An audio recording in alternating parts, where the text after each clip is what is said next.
Selon la sourate 2, verset 282 du Coran, le témoignage d'une femme vaut la moitié du témoignage de l'homme. Mohammed explique les raisons dans Sahih al-Bukhari numéro 2658. Le prophète a dit, « Le témoignage d'une femme ne vaut-il pas la moitié de celui de l'homme ?» La femme dit, « Oui. » Il a dit, « C'est à cause de leur déficience mentale. » Le témoignage de la femme n'est pas fiable, car les femmes sont stupides. Mohammed affirme également que les femmes sont moralement déficientes. Dans Sahih al-Bukhari, numéro 1052, Mohammed dit que la majorité des gens en enfer sont des femmes. Il nous donne les raisons dans Sahih Muslim numéro 142.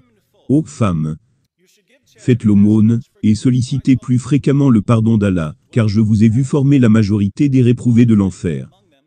Une femme parmi elles, ayant l'esprit judicieux, s'exclama, « Et pourquoi cela, ô envoyé d'Allah ?» C'est, répondit-il, que vous multipliez vos malédictions, et vous êtes ingrate envers vos époux. Je n'ai vu parmi les êtres faibles en intelligence et en religion personne qui, mieux que l'une de vous, fasse perdre l'esprit à un homme sensé. Puisque les femmes sont intellectuellement et moralement inférieures aux hommes, elles ont parfois besoin d'être disciplinées. Allah dit aux hommes musulmans comment discipliner leurs femmes, dans la sourate 4, verset 34 du Coran. Les hommes ont autorité sur les femmes, en raison des faveurs qu'Allah accorde à ceux-là sur celles-ci, et aussi à cause des dépenses qu'ils font de leurs biens. Les femmes vertueuses sont obéissantes à leurs maris, et protègent ce qui doit être protégé, pendant l'absence de leurs époux, avec la protection d'Allah. Et quant à celles dont vous craignez la désobéissance, exhortez-les, éloignez-vous d'elles dans leur lit et frappez-les. Si elles arrivent à vous obéir, alors ne cherchez plus de voix contre elles. Dans Sahih al-Bukhari numéro 5025, Aïcha l'enfant épouse de Mohammed voit une femme dont le mari l'avait si sévèrement battue que sa peau est devenue verte. Aïcha amène la femme devant Mohammed et dit, « Je n'ai jamais vu aucune femme souffrir autant que les femmes croyantes. Regarde, sa peau est plus verte que ses vêtements. » Ça c'est Aïcha, la mère des croyants disant que les femmes musulmanes étaient traitées pire que les femmes païennes. Pourquoi les femmes musulmanes sont-elles traitées aussi pire? Cela suggère quelque chose avec les commandements d'Allah dans ce livre-ci. Et si vous vous attendez à ce que Mohammed punisse l'homme pour avoir battu sa femme jusqu'à ce que sa peau devienne verte, alors vous ne comprenez pas l'islam. Mohammed a reproché à la femme d'être une mauvaise épouse. Donc c'est ainsi que le Coran ordonne aux musulmans de traiter leurs propres femmes. Vous pouvez donc imaginer ce qu'Allah et Mohammed ont à dire au sujet des femmes non musulmanes. La sourate 23 versets 1 à 6 et la sourate 70 versets 22 à 30 disent que les musulmans peuvent avoir des relations sexuelles avec des femmes captives et les filles esclaves. Le Coran permet même aux musulmans de violer les femmes captives qui sont mariées.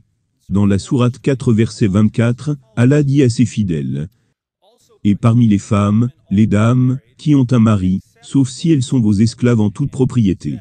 Les femmes mariées sont interdites, à propos du sexe, à moins que vous ne les possédiez en les capturant dans les batailles. » Le contexte historique de ce verset se trouve dans Sunan Abu Daoud, numéro 2150.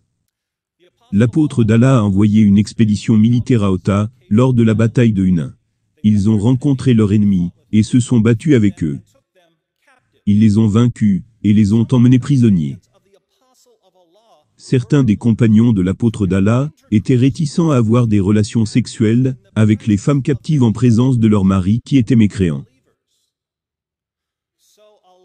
Alors Allah, exalté soit-il, envoya le verset coranique, et sont interdits les femmes mariées, sauf les esclaves que votre main droite possède. C'est-à-dire qu'elles leur sont permises après l'achèvement de leur délai d'attente. Pensez-y un instant. Les musulmans viennent à Mohammed et disent, « Nous savons que nous sommes autorisés à avoir des relations sexuelles avec nos captives, mais ces femmes-ci ont des maris. N'est-ce pas commettre de l'adultère, Mohammed? Oui, mais c'est ok avec Allah. » Donc selon l'islam, les femmes sont stupides, immorales, vous pouvez les battre, et les violer, même si elles sont mariées, et ce, quel que soit leur âge.